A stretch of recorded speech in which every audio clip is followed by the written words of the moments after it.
This is just a short update to wish everybody a happy new year and just give you an update on what's going on in a couple of times. I'm trying to keep it really short this time.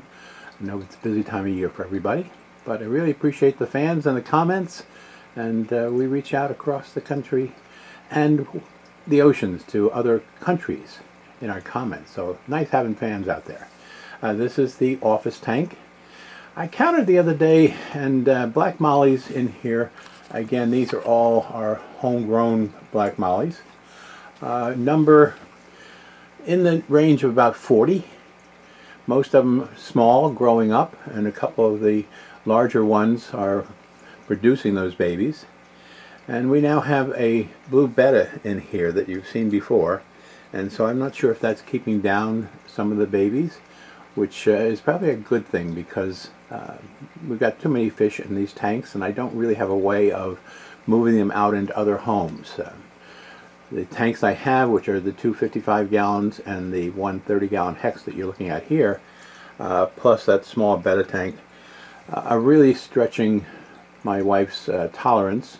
She's very supportive and very engaged, but is very organized in how we keep our place, and this is about as many tanks as she would support, and wishes there were maybe one less. So anyway,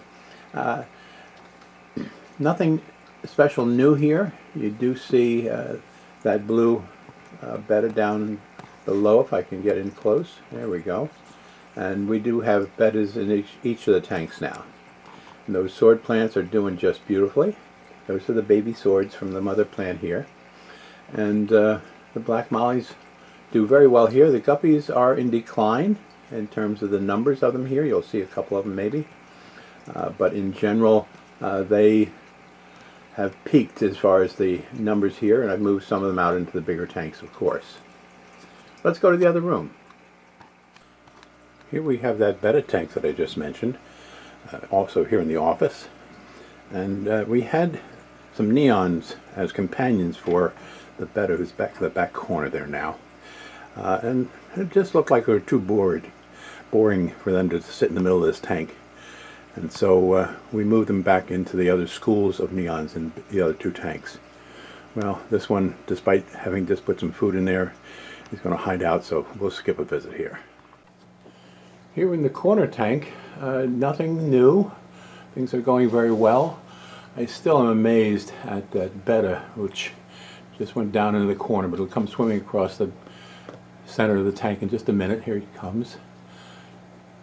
And it's amazing how his color changes as he turns and goes the other way. For example, it's a light blue or pink, and then you catch a red or a blue, depending upon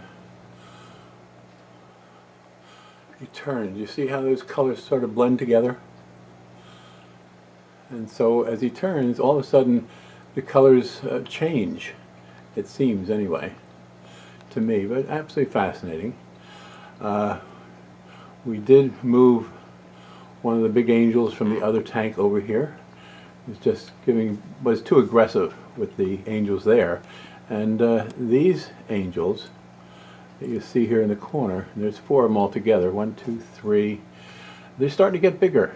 And here comes that isolated one out to the front, and they seem to get along with fine here, but for the longest while they stayed nice and small, and now all of a sudden they're growing.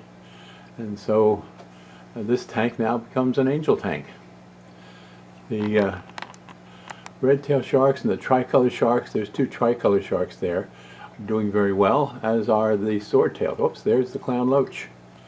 We don't have a snail problem in either of these 2 big tanks, thanks to having these 2 clown loaches moved from the office tank out to here. And I tried to get some more clown loaches so I could put some in that office tank, because it's got a snail problem still. But it's much more under control, and they are hard to come by. And even one of the local stores had one that wasn't very big, not as big as this one, and they wanted $35 for it. Give me a break. Plants are doing well, as always, and can't think of anything new here. My wife redid the plantings in this tank and moved around some of the caves and burrows that these loaches especially use. You see the one loach going toward the Amazon sword plant. And there, you can see it going into, there he goes, into that hole. He actually fits in there. And how he gets back out, I don't know, but he backs out. And that's just fascinating to me that they can actually do that. And they fight for those holes. We have a couple things they can hide in, and that is only one example. And sometimes two of them will get in there and share it. The red-tailed sharks aren't, I don't see them right now, but they tend to also want to hide in those, but they're getting too big. And so they just sort of hide under that Amazon sword plant. I can see one in the background. You won't be able to see it, but and then those loaches tend to chase each other around. You can see it going after that clown loach, and it does the same thing with the angels and the other loaches. They sort of want to kiss each other. Actually, the loach is the one, the aggressive one, not biting, but he's doing something, and it's fairly common. And eventually, the one being chased will escape, and the loach will go on and do it to another one. Don't know what that's about. All right, I promised to keep this short, so I'm going to stop here and move over to the other tank. Okay, here's the bow tank, named because the front glass is curved, as opposed to the corner tank, which is like pie-shaped and in the corner of this living room. And as I said before, I really like the fact that we're able to keep these fish in the living room because they're part of our everyday experience. They're as much entertaining as even the TV. And my wife is constantly watching them, and she notes everything in here. It's amazing how close she follows these. The two red-tailed sharks in here, you see the one down the lower left, are getting very big. I understand they do get really big, but we've got some beautiful ones here. There's actually three. I thought there was two. I was wrong. There was a third one. There's two of them right there. And so right underneath those baby Amazon sword plants. The angels over here, you've got that pair of angels in the back that are a mated pair. And just yesterday they were laying eggs on the air hose and keeping all the other fish up in the corner. You can tell when they've got eggs out there because all of a sudden all the fish are pushed to one side in the tank as the male keeps them away. Again, my wife has done a replanting of this tank. When she does that, I mean literally she takes just about every plant out and moves it around and takes on a whole new look. The Kabamba in the left-hand corner is just doing so well now. Again, one of those things that thrives for a time and then later on fades. And right now it's in its prime, and we try and use that opportunity to move some of the Kabamba plants into other tanks so that when this one fades out to nothing, we have something to replant. Those Amazon swords are all baby swords that we've grown up here. They do very well. And there must be different sizes of Amazon swords because as you saw in the corner tank, it's a huge centerpiece as opposed to here they tend to stay, well, I would consider them medium size. You can see down past that red-tailed shark, one of the logs here that they use to hide in. I think he just went in there. Yeah, he did. And so you can tell he's in there because of the red tail wagging. But they can get out the back side of this. They like to stay in that kind of stuff. These swordtails are our homebred swordtails.